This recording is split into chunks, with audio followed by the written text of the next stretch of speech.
Welcome to Pindar Poetry. We hope you learned something new. In this video, I will explain how to make KFC chicken. First, you'll want to prepare your chicken by brining it. This crucial step ensures your chicken remains incredibly moist and flavorful after frying. A buttermilk brine, infused with salt, sugar, and a blend of spices, should be used for at least 24 hours. This long soak is key to achieving that tender, juicy interior that everyone loves. Next, let's talk about the iconic coating. This is where the magic happens, with a precise blend of 11 herbs and spices mixed into all-purpose flour.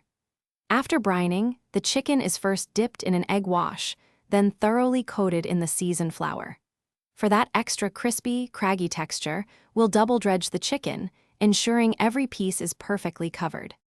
Now for the frying.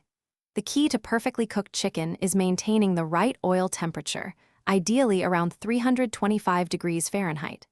Fry your chicken in batches, being careful not to overcrowd the pot, which can lower the oil temperature and result in greasy chicken.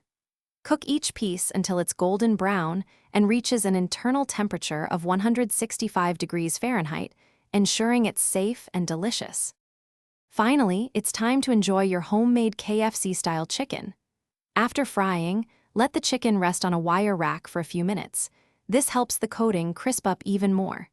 Serve it hot with your favorite classic sides, like creamy mashed potatoes or a fresh coleslaw.